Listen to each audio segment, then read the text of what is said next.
Okay, just a little instructional video, and not really a warning, but if you're wanting to put these spinners on your Magnum 500s, it's not a straightforward kind of thing to do because 3 does not go into 5 well.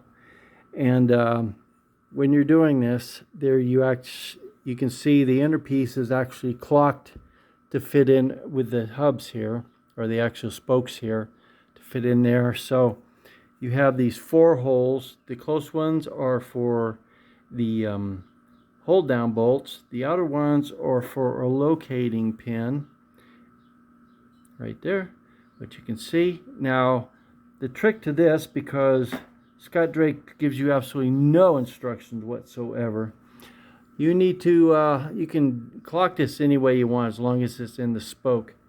And then let me just pause real quick and fit it real quick, and I'll show you the rest of it.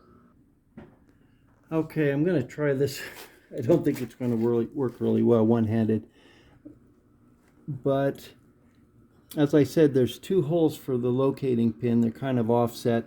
What you want to do is have that locating pin fit in one of these holes, this one or this one. They're kind of offset.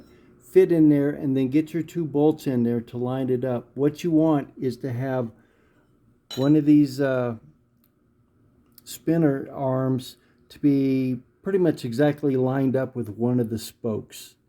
I'll show you why in just a little bit, but there, like I said, there's 2 locators here, and so make sure you put the bolts in to make sure you know where you're at. But you've got to have one of these spinner arms lined up with one of the spokes, because if you go the other way, it's not going to line up and you're going to have a bigger mess than you've got already. So hold on here real quick and we'll get to that part. Okay, now I've got the 2 bolts in the back installed. Now make sure, I've heard stories about people losing this stuff, and at 140 bucks you don't want to lose these guys. So make sure I put blue Loctite inside the threaded holes in the spinner, and I also put Loctite on the short bolts also. I also use just a 1/4 inch ratchet, and I tighten it with my hand around here because that's thin metal in the back, and you want to get it pretty tight. You can't over torque it and strip stuff if you're holding it by the head of the wrench, but get it good and tight that way. Now I was talking about these spokes. Hey Herman. Herman don't care. Or does Tuxie? But as you can see, if you get one that's pretty much lined up with one of the spokes, what you get is you get a clear shot to this, you get a clear shot to that lug nut, you get a clear shot to that. Then these 2, you don't get a clear shot. So basically, you kind of have to subdivide and kind of rotate it around before everything is tight to get just the amount of the same amount of offset for both of those. I know on the camera look like you have a good way to do it, but it's really tight in there. So so like I said, there's 2 locator holes for the pin.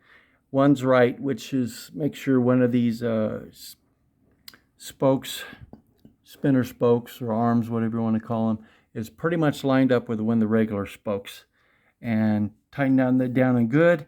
And next we get to put the wheel on the car, and I actually had to modify 2 different tools to get just past these guys because there's just no room to get a socket and universal joint in there and get a torque wrench on it. I don't trust a universal joint to 100 pounds of torque. So I'll get out there and show you the rest.